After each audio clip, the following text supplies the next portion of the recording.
saw these stories this weekend. I guess what I really want to get across with this show is that Saturday, when we started seeing this story emerging out of Bucha, right, that Russian forces were leaving, there was a gap in time.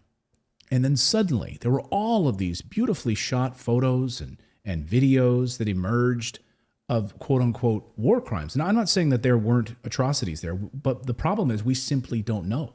Yes. And so what happened is a back and forth tit for tat. But I can tell you the timeline is pretty stark. March 30th, Russian troops leave Bucha. March 31st, the mayor of Bucha announces the town has been liberated. Makes absolutely no mention of atrocities, by the way. April 2nd, 2 days later, suddenly the Azov Nazis enter Bucha. April 3rd, the Ukrainian Minister of Defense publishes a video of Russian atrocities. Now, just to be clear, it's April 1st and 2nd they entered. Oh, sorry. You said 2nd, but it's 1st and 2nd. April 1st and 2nd. So you're saying is there's a video that emerged. I'm sorry. There was a video that emerged from the Ukrainian of forces that are captured on video. We're not going to play it for you here again because there's swearing and so forth. But you can hear Azov Battalion members seeing people saying, "Oh, that person does not have a blue patch on. We can shoot them. We can shoot them." And so this idea, and again, these are the stories that are starting to emerge, that this is all Russian forces. What seems to be, and I want to be careful here, indicated. Of course, we should all be careful. That's exactly the point, and they're not being careful. Right, and so, okay. So the mainstream media would have you think Russia said it was going to leave, it didn't, it came in and committed these war crimes. But what alternate timelines would possibly suggest is that Russia did leave, and then separate Ukrainian military forces came in and committed these atrocities. And the point is that we don't know. What we do know is that the mainstream media is ready to get lockstep in with this narrative that it was all Russia. And we see pieces of truth being weeded out carefully with a knitting needle, right? So exactly. So what we're pointing out here is what we absolutely do not know. What we do know is that the mainstream media wants us to clap for Zelensky at the Grammys, right? But what we can't see is important here. Just last week on this show, we showed you video of Ukrainian soldiers brutalizing Russian soldiers. The Ukrainian government would go on to say, we are going to investigate that. It is unacceptable. They did not say it didn't happen. They went and looked into it. There is proof that it did happen, right? We should be able to get both sides of that story, and we are not. So Fox News... Sorry. Can you really quick talk about who those people are? Because they're not the Russians, the Azovs. Like, could you explain that so people that don't know? Yeah. So the Azov Battalion is a group of neo-Nazis who are not just some little fringe group within the Ukrainian military. They are neo-Nazis of the highest order, and they are a large in number. The media, the Western media, has been trying to portray them as this, like, there's like a few hundred of them. They're not. They are a massive part of the Ukrainian government and military. It's so funny, right? Nazis are so convenient. Like for Justin Trudeau, the entire convoy was Nazis, right? And in Ukraine, they're like, just a little Nazi. It's okay. It's just a touch of Nazi. Don't even worry about it. Just a little touch. So it's like how much cream you take in your coffee, right? How much Nazi is an okay part of your society here. You ever heard that thing? Like, I think it was a Reddit comment I had read last week or something like that. But somebody pointed out, like, if you're having a rally and one person is allowed to stand there and hold a Nazi flag, you are now having a Nazi rally. Right. Yeah. I unless it's like crazy Uncle John, you're like, John, stop bringing, if you have a rally and white supremacists continually show up at your rallies, like, you might want to check yourself because there's a larger problem in here. So Zelensky was asked this question, by the way. So surprisingly, Fox News, and to Bret Baier's credit, Bret Baier, who is a journalist, asked the question of Zelensky in an interview yesterday. Shockingly, he asked him about the Nazis that are in the Ukrainian military. Here was Zelensky's response. I want to have you clear something up for us, and this is these reports about the Azov Battalion that is said to be Nazi-affiliated organization operating as a militia in your country, said to be committing their own atrocities. What should Americans know about that unit, about those reports? So Azov was one of those many battalions. They are what they are. They were defending our country. They are what they are. And later, I want to explain to you. Everything from all the components of those volunteer battalions later were incorporated into the military of Ukraine. Oh. Those Azov fighters are no longer self-established group. They are a component of the Ukrainian military. Total Back bullshit. in 2014, there were situations when our volunteers were encircled, and some of them did violate laws of Ukraine. And they actually were taken to court and got prison sentences. So law is above all. I want to have... Okay. So let me be clear about this video. Now, so Fox News, good for Bret Baier for asking the question. There's just one problem with it on this show called Redacted, is that then when Fox uploaded the video, it was removed, according to the conservative treehouse.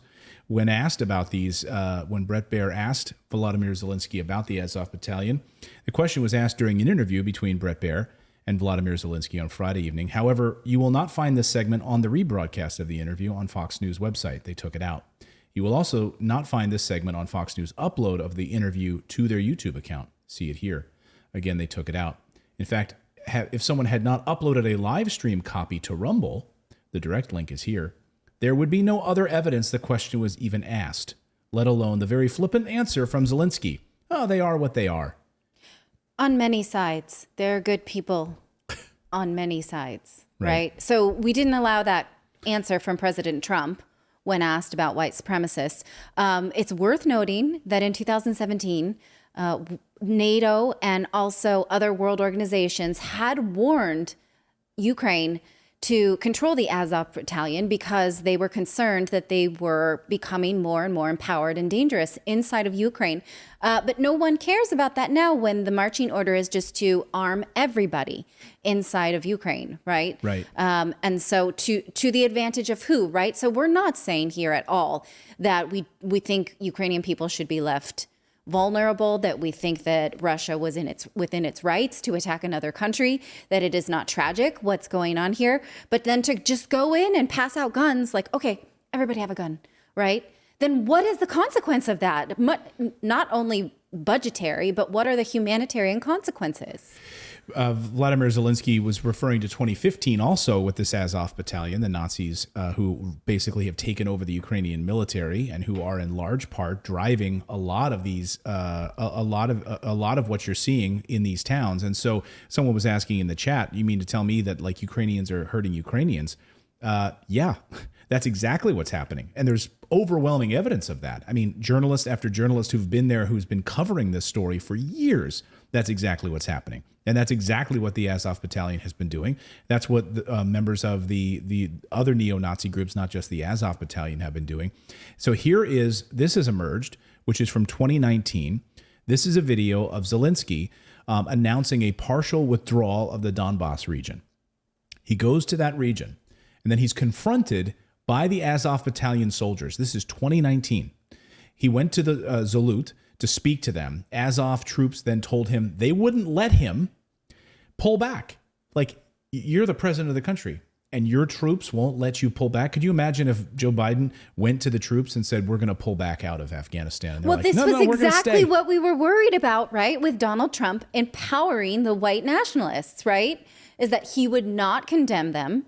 And that when he tells everyone to go home, like, hey, just knock it off, the racist rallies, just go home, you're good people on both sides, right? This is the same, Right. you guys. Exactly. And so he goes to this town to speak to the Azov Battalion in 2019. And by the way, did you just hear him explain to Bret Baier that they're basically, in 2015, they were dissolved. Nothing to see here, nothing to worry about. Don't worry about them at all.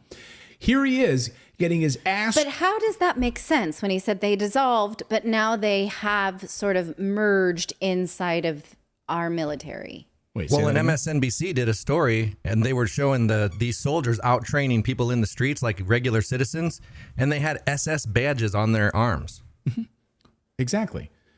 MSNBC did that? Yeah. Did they And blur that? that was in the not too they no, because at that time nobody really knew that was who they were, but they had the emblem, the new modern version of the SS logo on their band. Right. So So here he I is. Can I think play the this sound? question is, can we be empathetic to Ukrainians while also saying, hey, like, it's not right to just blanket support everything that goes on now within these borders? Right. So here's Vladimir Zelensky getting yelled at, dressed down by an Azov battalion soldier, telling him, no, we are not pulling back. And what he says is, look, if you remove 1,000 soldiers from the Donbass region, we will replace it with another 10,000 of us, neo-Nazis. We're not leaving the Donbass region. We will continue our atrocities, which had been unfolding for 10 years, essentially. Here he is getting dressed down. I'm going to play a little bit because speaking... There's no subtitles here, and they're speaking so I Ukrainian. apologize. О том, что демилитаризация украинских кордонов, мы бы хотели это все обсудить и формализировать, чтобы потом не было как у Петра Алексеевича Если ты со мной хочешь формализировать отношения, в меморандуме. я с тобой? They're laughing at him. They're laughing at him. They're saying, we're not leaving. They're laughing at him. Я Well, сам I вами, understood а все люди, которые demilitarizing, в этом or процессе, however те, that которым came out. болит за Украину. Яка капитуляция, про що ти? Формализация. Я Это пришел, называется я пришел подписание. тебе. Yeah. Anyway, this goes on for a while, telling him, How hey, do they have such like documentary-esque camera angles and like it's a movie? oh, of course, right? They want him to look as good as they can, right? I mean, he's this great guy. And then, what's amazing is that even UK papers at the time covered this. And like this was covered in UK papers. Why a minor troop pullback in eastern Ukraine marks the end of President Zelensky's honeymoon. He's there asking them to move back, and they're not going to. They're not going to because he's not in control of these people. So when people in the chat are saying, wait a minute, you mean that there's atrocities being carried out by Ukrainian neo-Nazis against Ukrainian people? Yeah, it's well documented. And by the way, where's the mainstream media coverage of this? Michael Tracy says, MSNBC did zero original reporting to corroborate any aspect of these events. They're just showing video and tweets provided by the Ukrainian government officials. But that hasn't stopped MSNBC host Ali Velshi from declaring genocide and repeating his insane call for NATO intervention. And that's really at the heart of all of this, guys. Maybe he's just in front of a green screen then. Maybe, I don't know. Just like The New York put me in a Times beanie. couldn't either confirm it. Russian officials did not immediately respond to the allegations. The New York Times was unable to independently verify assertions by Ukraine's defense ministry and other officials. And the Russians have come out and said this is fake. They're trading back and forth now to say that this is not accurate, this is fake, and that the back and forth on this timeline is pretty remarkable to see the Russians saying that wasn't us. So how do we know what to believe, right? So we're not saying here, oh, it's all fake news, we should not support Ukrainians. No, of course we're not saying that. They were a victim of an aggressor, right? Mm-hmm. But we don't know exactly what they're doing in response. We don't know who's fighting. We don't know, there's no accountability for any aid that's being flown into there right now. And we know that people who maybe did not necessarily support their government had to stay behind because men are not allowed to leave. That's the thing. When any of you like jump the shark, and that's the thing. Like Caitlin Johnstone put, the immediate jump is you're an apologist, and then that shuts down conversation. People think we vote for either. Or we're rooting for one hegemony over another. And the more you watch this show, you'll realize that I want no patriarchy, no hegemony. Right. I think human borders are bullshit. I don't want any side to have more power over humans than anybody. But I don't think because one side has become an aggressor, we should vote for an old society or root for an old society that is, they are. You cannot leave if you are a man of fighting age. And what if you just happen to grow up in Ukraine, but you actually feel like me and do not want to support any human government, any man-made government, any man-made lines, but you still have to stay home and fight. This is not heroism. This is forced labor. And you're only getting one side of the story. So it's very easy for all of the Western media to fall in lockstep immediately. I mean, it was just, you saw it unfolding. Right. Well, the narrative is Ukrainians are volunteering to stay behind, right, and defend their country. Well, no, they're not allowed to go if you're a male. So, like, we should also question that some people probably don't feel completely like defending their country. Maybe some of them do, maybe some of them don't, but we should not put any intentions into anybody else's mind right now. But we do know that as far back as the last 10 years, there were concerns about dangerous groups inside Ukraine. And the West has just decided, this is fun, let's give them all some more guns. Right. And of course, cable news ratings, by the way, which were collapsing, are now doing pretty darn awesome. Isn't it remarkable? Because of the peace treaty in Ethiopia? Oh, yeah, the peace treaty in Ethiopia. That's really doing well? No, look at this. It's surprising. CNN's ratings were in the absolute toilet, right? And now where are they? CNN rises on Ukraine-dominated breaking news. That is shocking. I'm shocked to learn that gambling is going on here in this establishment. Of course, the ratings are going up. They absolutely love war and they want more of it. And so, this is what we have to be wary of as journalists. We have to be able to question these things. When the mainstream media pours this information down your throat, you should question it. I mean, it's too good, right? We named our show Redacted, and then we literally had a redacted video of someone asking the right question. Right. That we're not supposed to hear the answer to. You're not supposed to hear it. And by the way, if you try to go and get the other side of information, like you want to just go to RT or go to some other sources of news, right? You cannot connect to server. Can't get there. You'll be blocked. You can't get there. So, again, what we're looking at are facts on the ground. And so immediately we see these pictures, these videos that emerge, and we should question the veracity of those things. As we should question everything, right? You should always be questioning. When you get this information from a Ukrainian government official who is backed by NATO weapons and money, of course you should question that. Are you saying to me that we have decades of them lying to us and feeding us propaganda where the CIA has lied us into 9, 10 wars? Like, you should just think that they're not lying to you now? It's absolutely garbage. Well, right. If you're a scorekeeper, right, and you think about the ways that the United States continues to involve itself in conflict around the world, which of those would you call a win in the last 80 years? Would we call any of them really a win since we got involved with the Allied forces? Vietnam?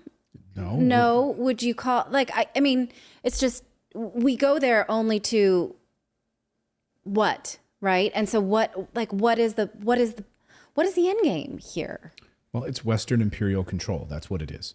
And so we've shown you plenty of facts here on this show. If you've watched this for any length of time, great journalist Patrick Lancaster, who is in these areas that were bombed by Ukrainian soldiers, Azov Battalion bombings in civilian areas. We showed you the video. YouTube blocked us for it. So setting up on schools. Yeah, setting up their weapons on top of schools and being yelled at by Ukrainian citizens. We showed you the video. Hospital story. Yeah. Right. Yeah. They're setting up in areas that are making it look like a military target because Russia said specifically they were only going to take down military targets. So they're trying to lure them in to do things that can justify the West getting more involved. Right.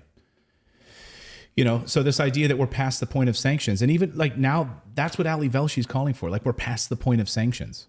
And yet, okay, really? Well, one of his arguments is that we can't call ourselves peaceful people while we allow this to go on, right? Which is an amazing argument when you consider all the other conflicts in the world. As recently as in January, the United States bombed civilian buildings, right, in Syria. So we do continue to let these things go on, but we let them go on to brown people, right? So this is the hill we want to climb, I suppose, right? And it's incredibly disturbing to me, the star power of this war, right? When there's no star power around Ethiopia or Syria, I mean, we just are like, we have fatigue about wars that involve Islamic people or people of color or people in the Middle East, right? Because this is on in Ukrainian content on here's the thing. Ukrainian continent or the European continent. European continent. I will say, look, all of the narrative that you've been swallowing for the past, I don't know, 15, 20, I don't know, since 1980s, for crying out. Russia bad, Putin's a war criminal, Putin kills people, Putin kills innocents, he poisons Alexei Navalny. Yep. We know this. We already know this. No one watching this thinks Putin is a good guy. But that's all you've been fed, and you have not heard the other side of a story. And it's very important to have the other side of this story. And when a Western-backed imperial power is funneling billions of dollars into a proxy war, you should pay attention. And we need to broaden our minds to say that, like, we can think Russia's bad and also think that the way Ukraine is handling it is not awesome. We can think both sides, even if you can't, Conan, in the chat. I think that's so important that there's like this dichotomous thinking where, like, if you question one side, you must support the other. Like you can't question the side you support. So like people assume that, like, if we go like, look, this is happening in Ukraine from the Ukrainian government, that we automatically side with Putin. And what I love too is I love when people who really don't know what they're talking about start throwing out little cliches or little, little sayings like, oh, you're an apologist, or what, stop the whataboutism, or you're a Putin apologist, or, and it's so funny because all that does is it just stops conversation. Like, it just stops conversation. And we've done a whole show on whataboutism. Yeah. Right. So, like, for someone to throw that back at us is laughable. Yeah. It is absolutely laughable. But anyway, there's plenty more to talk about with this. And if you want to dive more deeply into the timeline on all of this, I think it's really important to look at. Again, you totally ignore this if you want to, right? This is, again, you want to ignore it at your own peril. There's also evidence of Ukrainian Nazi units committing crimes against the Russian-speaking minority in Ukraine and Russian POWs. But Western propaganda news agencies aren't reporting on these because they don't want to make us agree about a war with Russia. Don't be naive. And I think that's a good way to wrap up this segment. Sure. Yeah. Or maybe we should end it with this. Advocating skepticism of unproven government claims made during a war and saying nuclear superpowers should not attack one another's military forces on the basis of those claims should literally be the least controversial position that anyone could possibly voice about anything. And yet it's not. Like, it's not. It's literally like, you're crazy, Clayton. Really? No. How can you not want a war? Yeah, come on, man. You should absolutely want a war. Don't question it because we've already decided who the good guy is. Yes, just don't you read our newspapers? Don't you see our headlines? Read our newspapers. We put it right here on the front page. You're supposed to believe this stuff from us. If you don't want a nuclear war, you support Putin. Exactly. Yes. You're a Putin apologist. Why are you a Putin apologist if you don't want nuclear war? Well, I love my kids. I don't want to see them eviscerated and vaporized. Maybe that's just me.